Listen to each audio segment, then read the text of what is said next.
Hello aspirants, welcome to Grace IS. So today we are going to discuss a very important topic of Indian polity, that is democracy.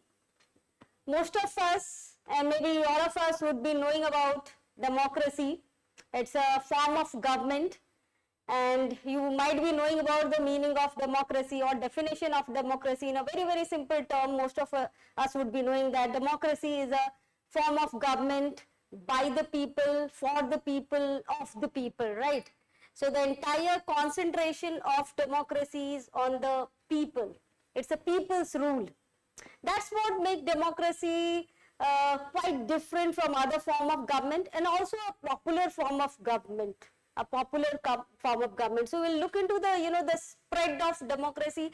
You will come to know that how democracy has spread from particularly we'll compare before 1993 or before the collapse of USSR, how the system of democracy was there in the world and how it spread after the collapse of USSR.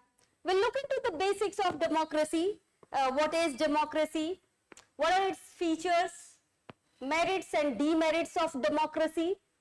The significance of democracy, why democracy is so important, why people, they want a democratic form of government. And then we'll also discuss few prelims question or few objective questions in this context. So let's start. So look at this, the points we have mentioned. What is democracy? What are its features? Democracy is the most prevalent form of government in the world. Why is it so? Why is it so that there is a more prevalent of democracy, or there is a demand for democracy? People from non-democratic form of government, they have been demanding democracy. Right? They have been demanding democracy. We know about the Arab Spring. I think Arab Spring 2011, when there was a wave of pro-democracy protest in Middle East and Northern African countries. Because of long years of authoritarian regime, people were fed up with such system because of the lack of good quality of life. People were fed up with such kind of authoritarian system, and they wanted a democratic system to replace those authoritarian system. In the course of the session also we'll be discussing, why people want to replace those authoritarian system and why they want a democracy. So that shows that this shows the essence of democracy, that people are demanding democracy, right? There will been the wave of protest in many countries of the world that they wanted a democratic system. And then we'll also look into why it is a better form of government, right? So let's see one by one. So look at the spread of democracy. As I was just speaking about, I was talking about that how democracy, that it has spread. So you see, before 1977, or you can say before 1990s,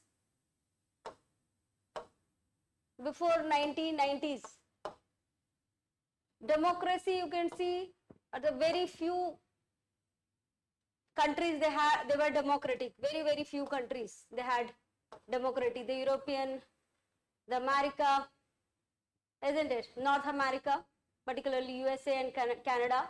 Then few area in Southern America. Most of European countries, particularly the West European countries, they were democratic, but the Eastern European countries, they were non-democratic. In Africa, almost entire Africa was non-democratic. In Asia also you can see the same, except India, mostly non-democratic in nature. But after 1990s, after the collapse of USSR, you can say the spread of democracy has increased, isn't it? Now most of the countries, they are either totally democracy or they're mixed kind of. They're mixed kind of. For example, you know, Myanmar is a democracy, but then it is currently being overtaken by the army there. Similar way, Pakistan, it is a democracy, but sometimes it does being taken over by the military regime or the coup happens there. So that is what, it's a kind of a mixed kind of a system, or you can say flawed democracy, but we have a system of good democratic practices or strong democracy. You can see most of this country, you see most of the countries, so if the democracy has spread like anything. Look at this. So more number of countries, they are moving towards democracy. That shows its significance.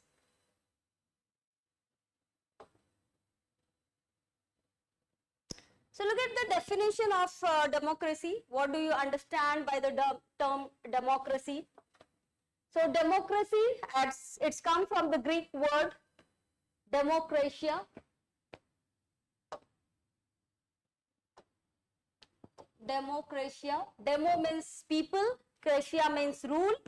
So democracy signifies people's rule, or rule of the people. So it's a form of government where rulers are being elected. So now democracy is being classified into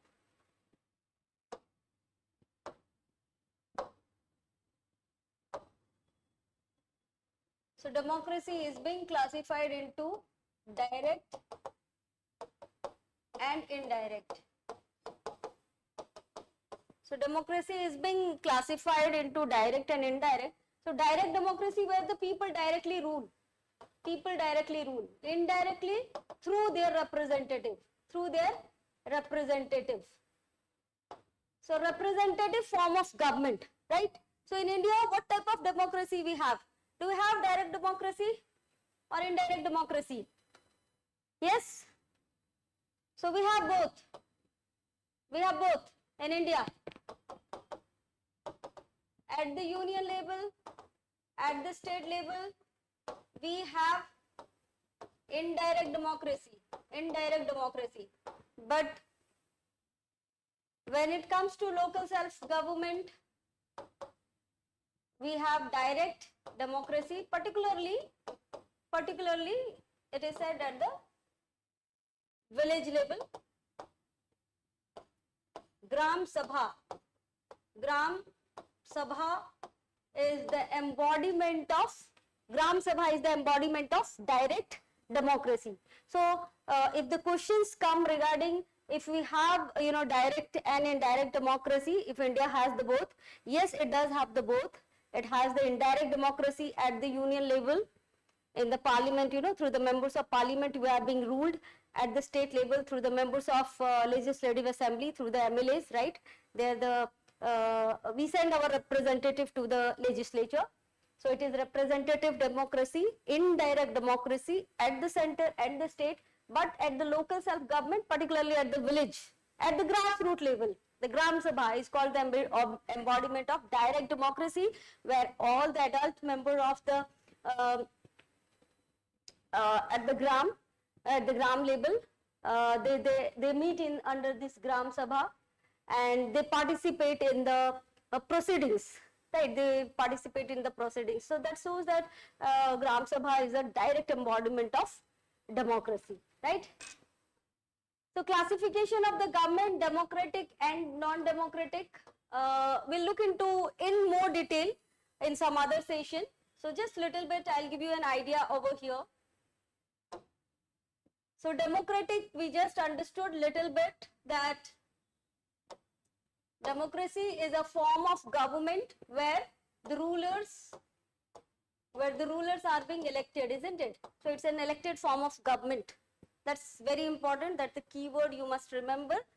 Election, but then mere election amounts to democracy. That also we'll discuss, whether only election is sufficient to call a system to be a democratic. That also we'll be discussing.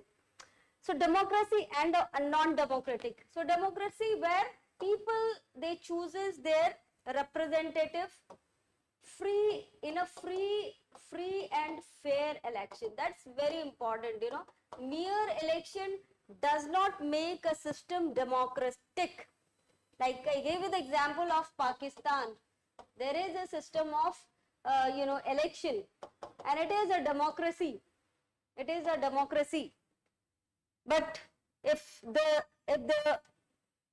it is being controlled by army, we cannot say the system is free and fair or the election is free and fair. Right? Even in Myanmar, the elections happen. Myanmar, there also election happens. But whether it is free and fair, isn't it? Even like, for example, Zimbabwe, Robert Mugabe, the earlier president, he was there for almost 24 years. He was almost there in 24 years in power. So can we say that it was a democratic country if the same person is there continuously for so long, and the ruling party has the ability to come again and again in power? Then we can say, it is being doubtful whether the system is free or fair, free and fair. If the opposition have no chance to come into power, then we cannot say the system is free and fair, though election is being taking place, right? So free and fair election is the hallmark of true democracy. So non-democratic government, those form of government which are not democracy, they are called non-democratic, right? So what are the examples here? You have monarchy, ruled by the royal family, the kings. It's a hereditary system. Then you have the communist China is also an example of non-democratic, because here single political party. There's only single political party, and election do happens here also. In China also there is a system of election, but why it is called non-democratic? Because the election is not free and fair, and there is no opposition. There is a one single party. People do not have a choice to choose their the representative or the people whom they want to. They don't have the real choice, because you have only one political party. You like it or you don't like it, you have to vote for the same political party, isn't it? And a true democracy where at least two political parties are there, at least two political parties, or multi-party system. Like in India, we have a multi-party system, right? If you don't like one particular party, you can choose another one. If you don't like that, you can choose another one. So there is a lot of choice with the people. That is what the hallmark of true democracy, where people have a choice, and there is a free and fair election, where there is a impartial and independent body which conducts the election. Then we can say it's a genuine democracy. So I think you understood that election is not the only criteria. Election is not the only criteria to call a form of government that is democracy, isn't it? There are other things also. It has to be free and fair, and people should have genuine choice to elect the representative. And there is a system where the opposition party have an opportunity to come to power. That kind of system we can call it as a more democracy, right? So communist China, monarchy, dictatorship, military rule. So such kind of system are called non-democratic, right? In a more detail, democratic and non-democratic government we'll be looking in some other session. So as of now, you understand that there is a democratic government and non-democratic. Examples are monarchy, like you can say Saudi Arabia, communist, it's a China, Korea. A dictatorship, you can give the example of Korea. Military type, Myanmar, right? Currently at least, Myanmar, military type. So I hope you got some clarity of democracy till here. And what are the criteria for a country to be called as a democracy? We just discussed.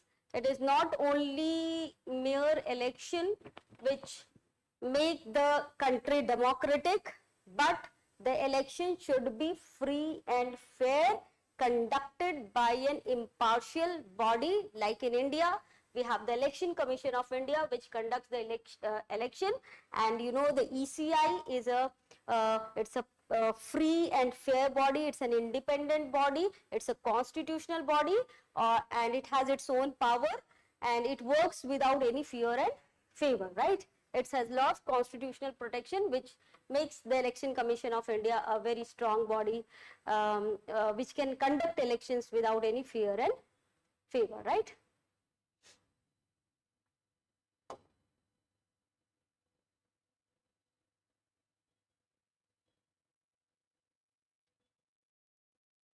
So you can see from this on the screen, some pictures are there. What does it mean? So that is how, you know, this is what the significance of democracy. From this picture you will come to know that there is lack of speech, lack of free speech.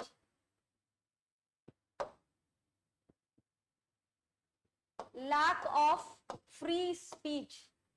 Free speech. Freedom of speech and expression is not there in non-democratic regime. Non-democratic regime. And from this picture, what do you see? You know, people bowing down before the authority, right? People becoming subservient.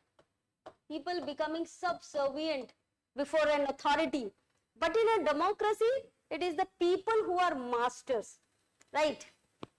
They are the one who actually wield the power. They are the major source of power. It is the people, right? They give the direction which type of government they want. Which type of government means which political party they want to be in power. Who would be their representative? So ultimate choice, ultimate power lies in the hand of the people in democracy, right? That makes democracy very, very significant, because its ultimate power is in the hand of the people, common people. So this is what you can see. This is the picture symbolizes the significance of democracy, because if there is no democracy, this is what the people life would be. This is what you will be facing: lack of freedom of speech and expression, subservient to the authority. While in democracy, you have freedom of speech and expression, and there is equality of, in democracy, you have freedom of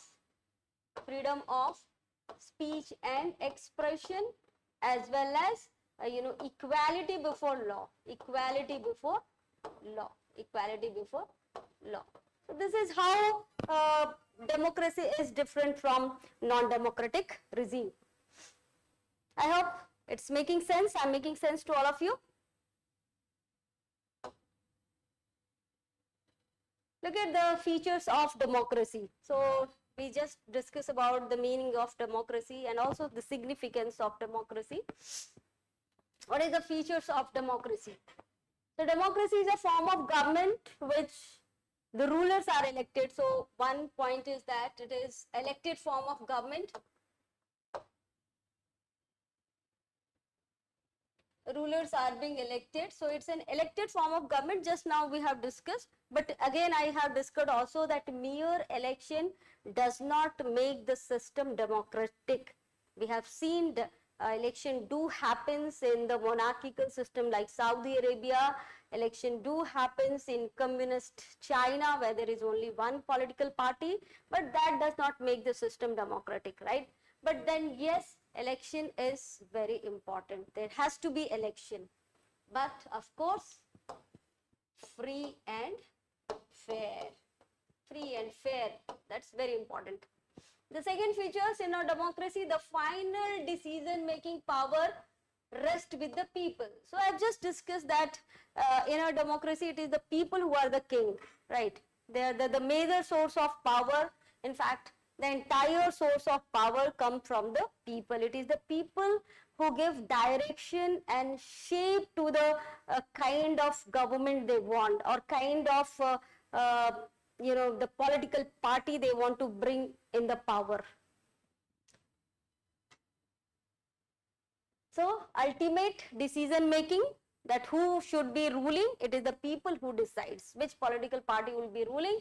That's people, or who will be their representative, it is the people who decides. The ultimate power lies in the hand of the people, right? The next point, free and fair election. As I just mentioned you, mere election does not make the system democratic. It is the free and fair election conducted by an impartial and independent body, something like we have the Election Commission of India. Such system would be called as a democratic system. Then another important and significant feature is one person, one vote and one value. So that's very important, because like when election in India was started in 1909, when the separate electorate came into being. In 1919, we gave, the franchise was increased. Means more number of people started getting voting power. But not everybody was voting. But what is the present condition? We have universal adult suffrage. Universal adult suffrage means everybody who has attained the age of 18 years. Earlier it was 21 years, but later it was reduced to 18 years.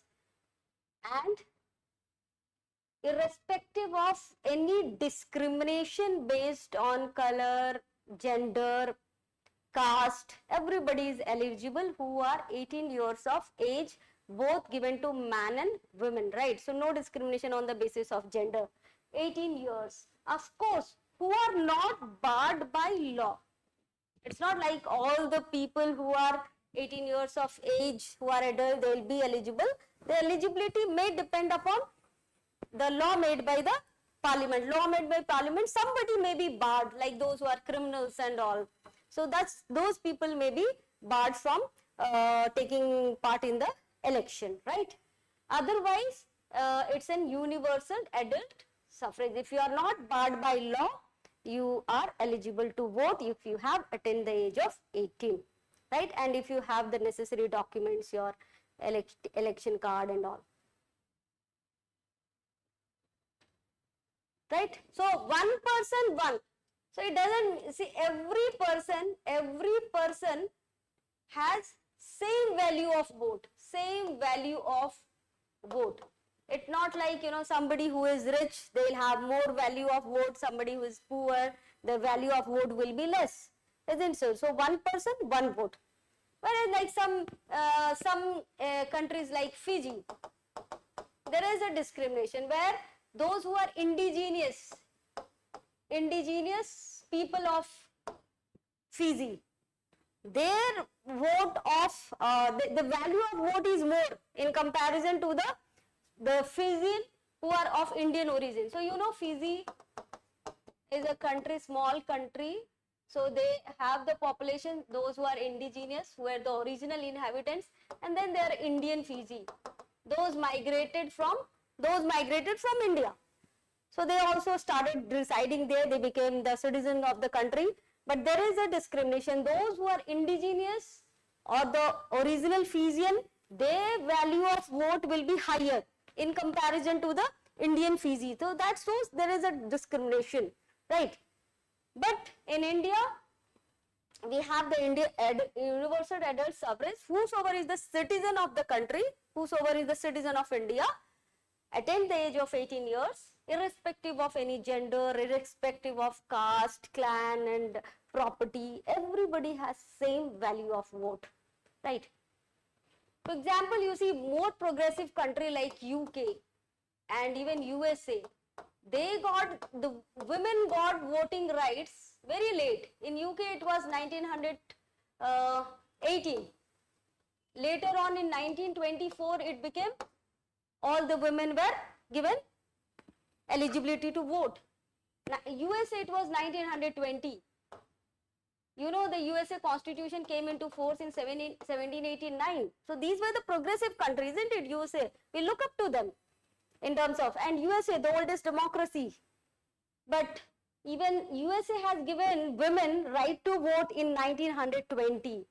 And that shows the significance of Indian system, that we, or the power of Indian Constitution, we gave the voting rights to the women with the very much enforcement of the Constitution. As the Constitution were enforced, the women also got the voting rights, right? So from the very beginning, we had universal adult suffrage. We got the independence, we framed, independent constitution, a sovereign constitution, and in the constitution from the very beginning, universal adult suffrage was being mentioned, right? So that is the power of Indian democracy. I hope you understood, one person, one vote and one value. So everybody will, the value of vote will not differ on the basis of caste, gender, or so. Everybody, it is one person, one vote and one value, right? No discrimination on the basis of value. The next point, look at the next point.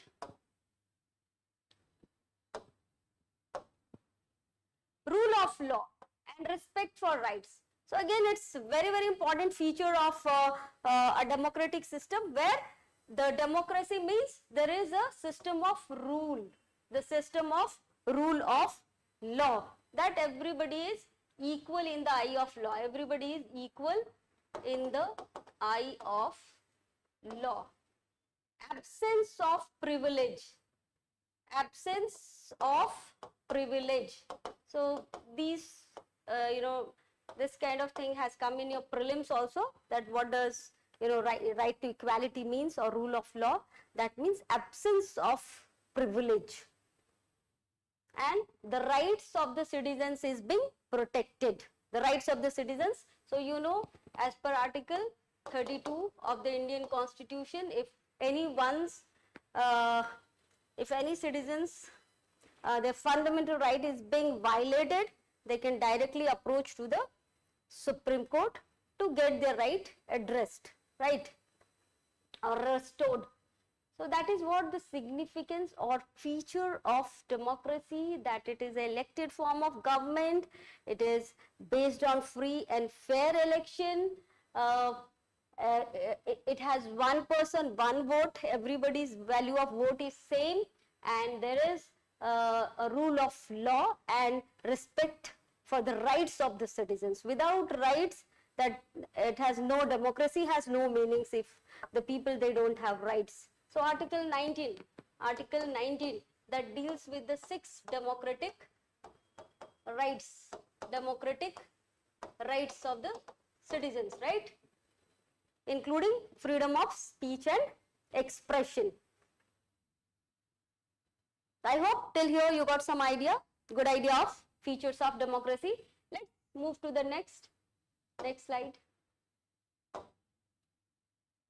So having talked about the features of democracy, what is democracy, let's look into the merits of democracy. Why so many countries of the world, in the very beginning I mentioned about the Arab Spring, where country like Tunisia, Libya, Egypt, your Yemen, the Middle East country and the North African countries, which was being ruled by the authoritarian regime for many years. There was a protest, pro-democracy protest, and they wanted to bring democracy in their country. So if you understand the merit, you would realize why democracy is very, very important, and why people of the various countries of the world, they wanted democracy, and they want democracy. So a democratic government is a better government because it is more accountable, because it is answerable to the people, right? So people's representative are sent to the parliament. Where there is a representative democracy, they will be sent to the parliament, and they can hold the government accountable. They can hold the government accountable. So there are different tools to hold the government accountable, like we have the question hour, where the representative of the people, they will be asking questions from the government. And there are a lot of tools, right, adjournment motion and all. The details of that, as we progress in this session of polity, will be discussing about all those things also. So we have, and a very important tool is no confidence motion. No confidence motion. If the people's representative have no confidence in the government, they can bring down the government by passing the no confidence motion, isn't it? So the government remains in power till they have the confidence of the lower house of the parliament, that is the Lok Sabha, isn't it? Article 75 of the Indian Constitution. The government is collectively, or the Council of Ministers is collectively responsible to the lower house of the people. So that shows like that they are accountable to the people through parliament, through people's representatives. The government is accountable to the people. They are answerable, isn't it? If anything goes wrong, the no confidence motion can be something which is very serious. You know, the government has done something which is very serious. Something that amount to anti-people or anti-national, then the people's representative can remove them, isn't it? And in election also, you know, ultimately elections. The term of Lok Sabha is 5 years. You know, every 5 years there will be election. So if the people are not happy with that government, they can, or that political party, they can bring another political party, isn't it? So that is what, it's an accountable form of government. It's an accountable form of government. They are answerable. Democracy, look at the next point. Democracy improves the quality of decision making. A lot of consultation and all. So in comparison to the authoritarian regime where the decision being taken by the, in a more arbitrary manner, somebody, for example, in a monarchy where the king has all the power in his hand, he would be taking decision which he feels is good, isn't it? He might not think about how people will react to that decision. But in a democracy, the decision is based on debate and discussion, consultation, debate, discussion, consultation and all. So finally, though it takes time, but a good decision will come out, isn't it? It has to satisfy the majority of the people, right? It has to satisfy the majority of the people. It's not like few people or single individual who will be taking the decisions for the entire country, but it is the debates and discussion will happen, and there is the bills which will be in the form of bills. It has to be passed by both the house of the parliament, having got assent by the president, then it become an act, then it become a law, isn't it? So the law is a more based on considered opinion, isn't it? Considered, which is based on proper debate, discussion, good consultation, and then finally the laws comes out. Like you see the Women Reservation Act, women reservations, 1996 it was being presented, but finally it was passed in 2023. You see, finally it became an act, though it taken so much of time, but finally it is now a law, because of they don't want any kind of doubt when they pass a law. If it is in doubtful stage, let's take more time, but there shouldn't be much doubt about that, and there should be a consensus should be built. It should be accepted by more and more people, then only it should become an act, isn't it? Democracy provides a better method to deal with the differences and conflict. So that's what, like I gave you the example of Women Reservations Act, introduced in 1996, but finally passed in 2023. So if there is any kind of differences, democracy provides a solution, right? Voting, through voting will happen to resolve the differences. debates, proper debate, discussion. If there is any doubt, the Joint Parliamentary Committee will come to the help to look into the bills, acts and all. And finally, on the basis of the consensus achieved, the bills become an act or law. So it is a better method to deal with the differences and conflict. Proper debates and discussion will take place, and then finally it will be passed to become a law, right? If it is, if the consensus is not reached, it's not going to become law. Democracy enhances the dignity of the citizens.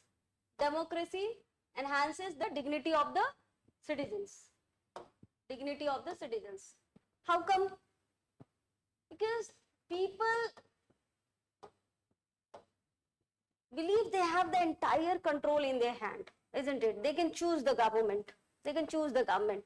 So they have a lot of sense of dignity in them, that yes, we are equal. It's not like, you know, our representative, they will be somebody who have more values in society.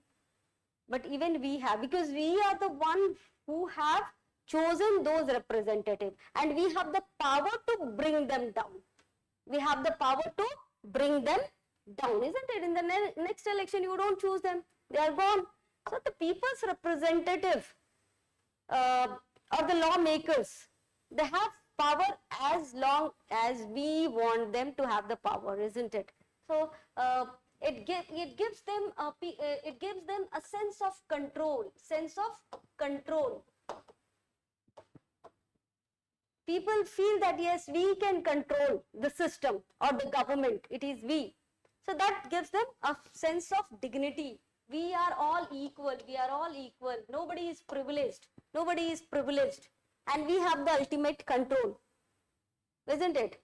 So, you know, the government are the one, like they have been given certain powers by the constitutions. They are very powerful, but they can remain in power as long as the people wants them to be in power.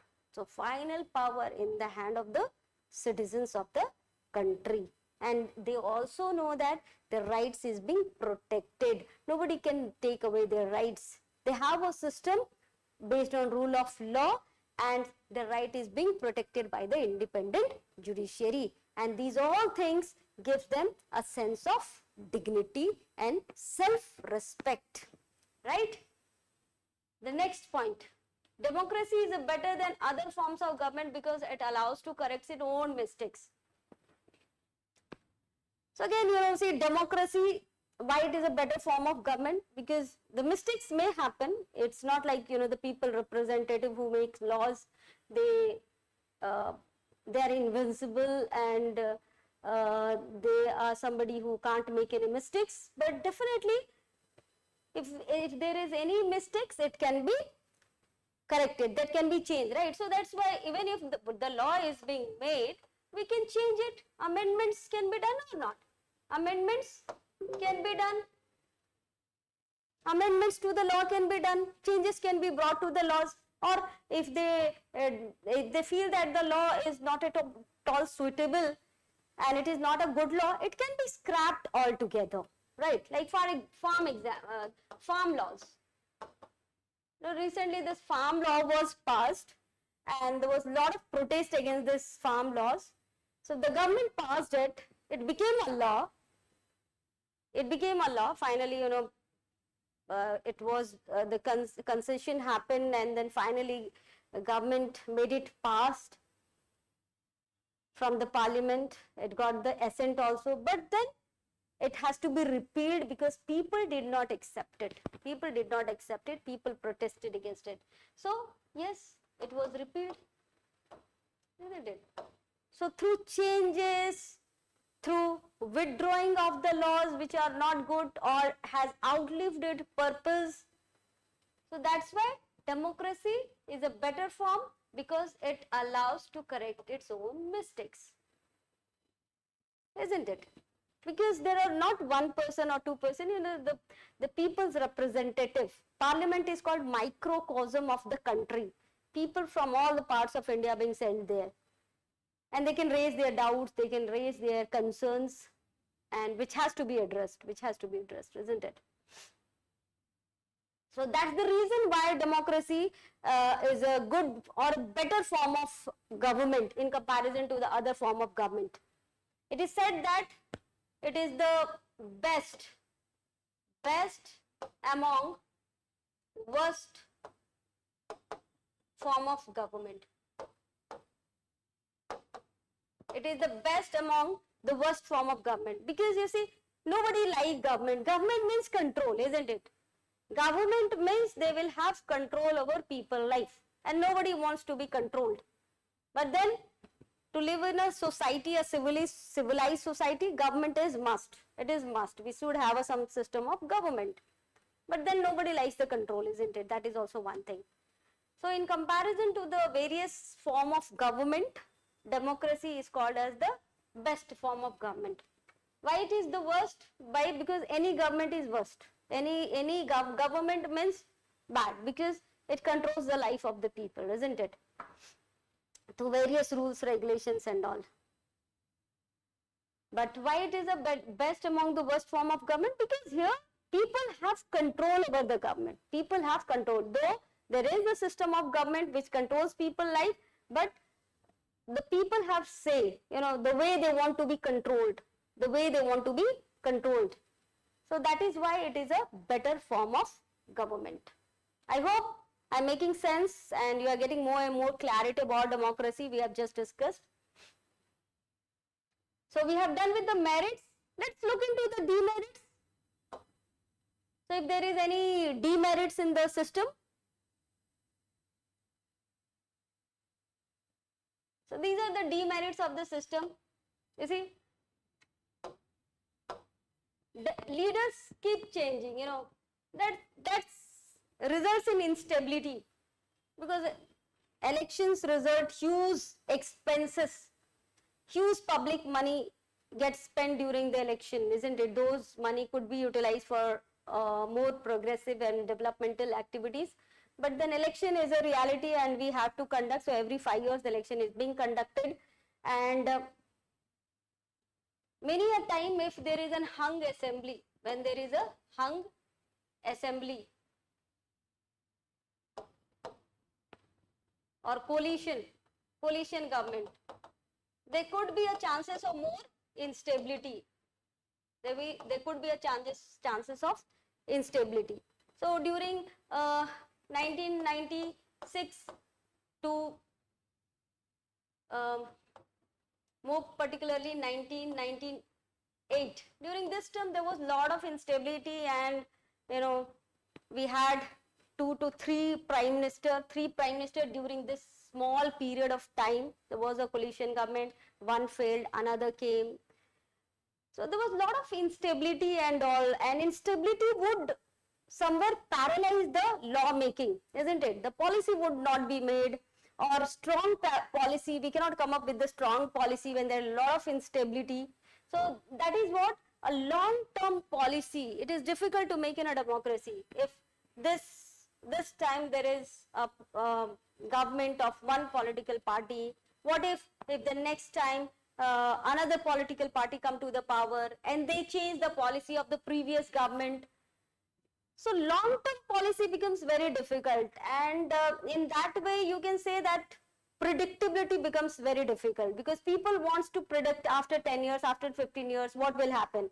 But since they are not sure of the policy of the government would continue, because if the next time another political party comes to the power, what will happen to the policy made by this government, isn't it? So this instability, leaders keep changing, it may leads to instability. So long-term law, you can say, long-term laws and policies cannot be made.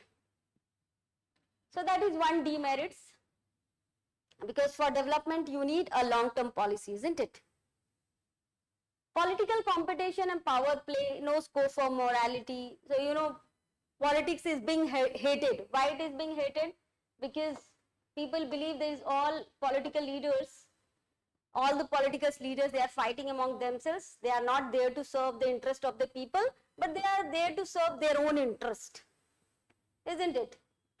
Their own selfish interest. So that's the reason it's a political competition is not based on morality, not based on a sense of having or serving the people, but more serving their own political interest or more selfish interest. So that is why it is also one of the demerits. Morality is somewhere going declining and declining, it's declining. So particularly when we had the initial elections, where the first, second elections and all, particularly before the fourth election, general election, we had the people who had already the freedom fighters, they had very high values, high moral and ethical conduct. They really wanted to join politics to serve the people, but after fourth general elections, we have been seeing declining of the political standards and people now entering into politics not to serve the people but to serve themselves, right? So that is one drawback or demerits that political competition, and many a time even unfair means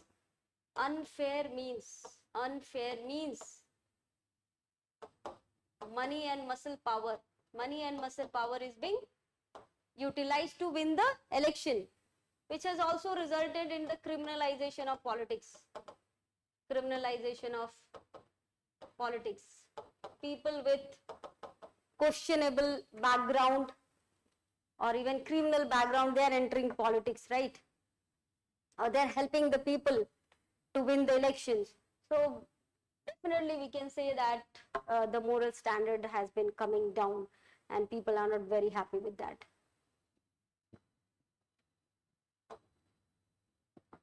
Delay in decision making. Democracy, one of the drawback of democracy is also delay in decision making. It takes a lot of time. I gave you the example of Women Reservation Act, isn't it? I gave you the example of Women Reservation Act.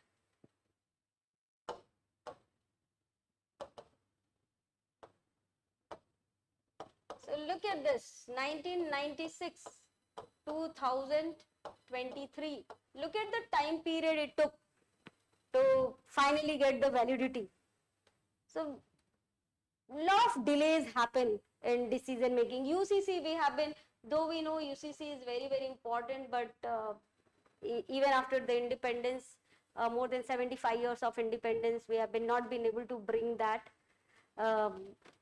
So that is what it takes, a lot of time, many a time hard and strong decisions. It's difficult to take in democracy. And that's why many a time democracy, it is said that there is a slow growth in democracy. Look at China. China got independence same time as of India. But look at the prosperity it achieved in comparison to India. Because there's one single party rule, Communist Party, who takes, who have the ability to take strong decisions. They had one child policy to control the population of China, isn't it? They could bring hard decisions, strong decisions, which led to the rapid growth of China. I'm not saying that, it is a good form of government or bad, but if you look at the prosperity of the country, or the per capita income of China has increased tremendously in comparison to India. India being a democracy, then what did we benefit from it? But then again, if you look at the lot of points, there are merits and demerits. We have just discussed the merits. There are certainly certain demerits as well. But when we try to weigh merits and demerits, definitely the merits outstand the demerits, right? So though it takes a lot of time, this is one of the demerits, but finally a good decision comes up. Elected leader may not know, the next point, the elected leaders may not know what is good for peoples. So again, I gave you the example of farm law here.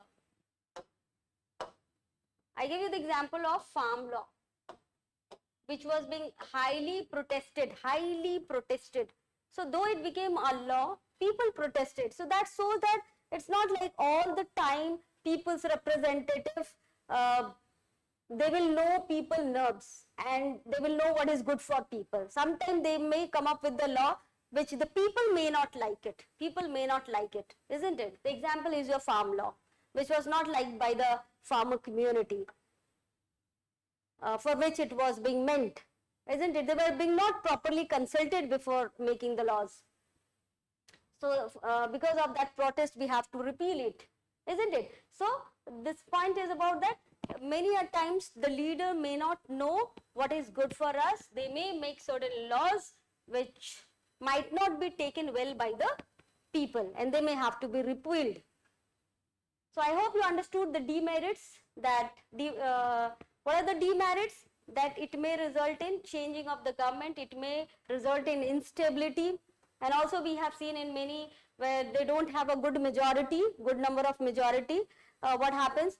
The government become unstable, they are not able to take long-term policy also or hard decision, and even few people, because of the anti-defection and all, they can bring down the government. If few people crosses other side, the government may fall down. So democracy results in changing of parties, instability, long-term policy cannot be taken up, political competition and all results in use of unfair means, unfair practices, which may result into criminalization of politics. Hence, that is also demerits.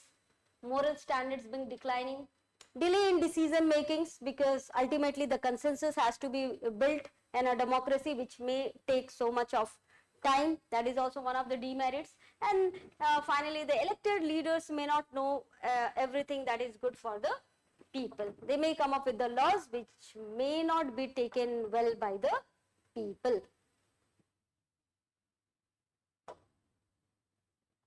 So we discussed, what is democracy, what is the features, why major country of the world they have democracy. We have seen in the spread of democracy. And also we talked about the Arab Spring, where people they demanded for democracy. So democracy, it is as it is being said that it is the best form of government among the worst government. Among the worst government, democracy is the best. So as I said, any form of government is bad, because nobody likes to be controlled. Nobody likes somebody, the authority sitting over us. But then that's the reality, and that is also required. Look at some question on the based on our discussion. This could be a probable questions in the prelims, UPSC prelims or any competitive examination. Look at the question. Which of this is not a good argument in favor of democracy? Now I have added the why. So one we can see in the form of prelims, and one you can also look at it from the mains perspective, analysis point of view. So which of this is a not good favor, not a good argument in favor of democracy? So look at the option. People feel free and equal in democracy. That's correct, isn't it? They feel free. Democracy resolves conflict in a better way than other form. That's what you have seen, isn't it, in the merits of democracy? Democratic government is more accountable to the people. That also we have seen. So these are the true statement. Democracy are more prosperous than others. Now, this questions requires little analysis. I mean, this point. So we know these are the features of democracy. But what is the question? The question is saying that which of this is not a good argument? So remember, when the negative word is being used, because many a time if we read the question hurriedly, why I keep on emphasizing, because people make a silly mistake, aspirants make silly mistake, candidates make such silly mistakes.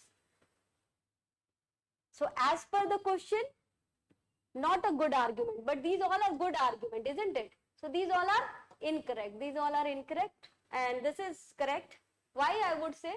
Why, that also I'll provide you the answer.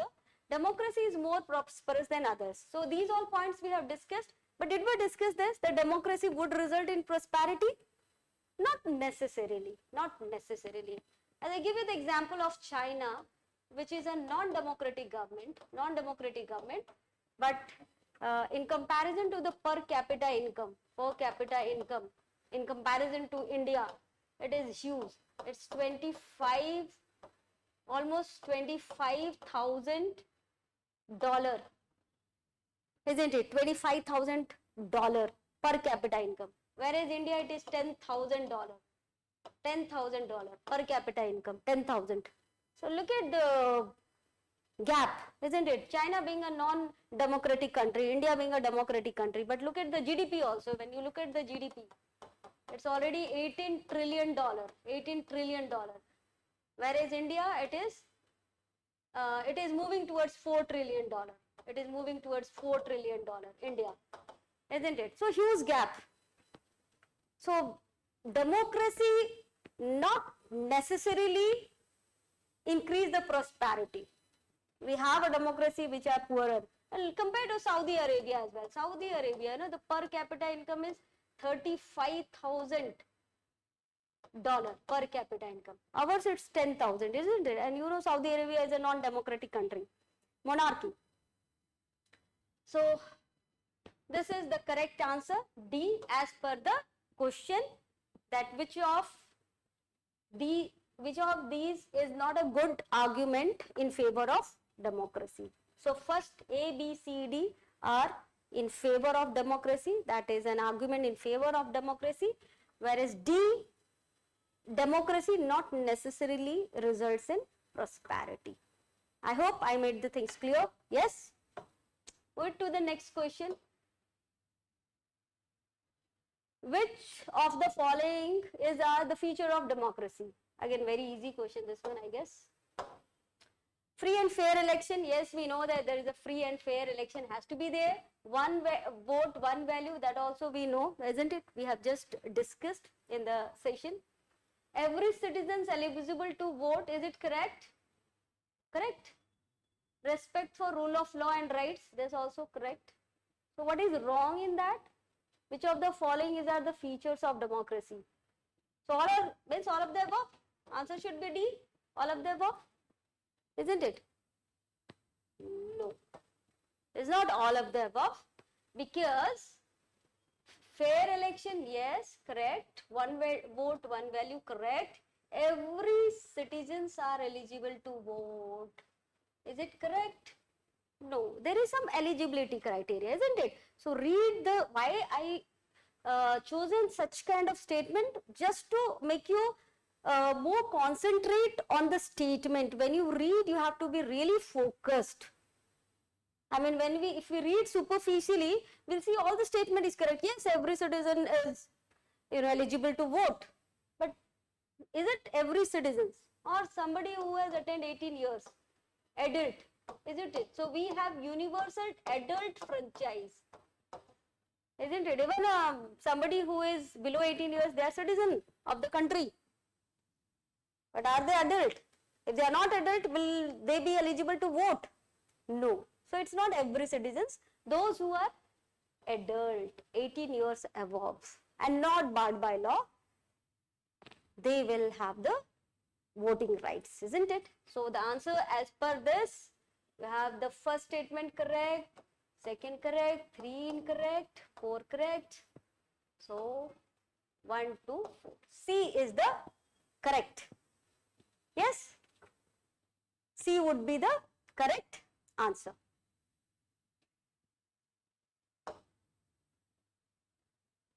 So with this, we are winding up the session, and we keep on coming on new topic of Indian polity to enlighten you.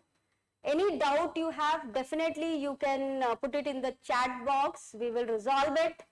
And also, if you want any particular topic to be made on Indian polity, or you wanted the session to be conducted on Indian polity, you can put it in the chat box, and we'll definitely try to come on that particular topic also.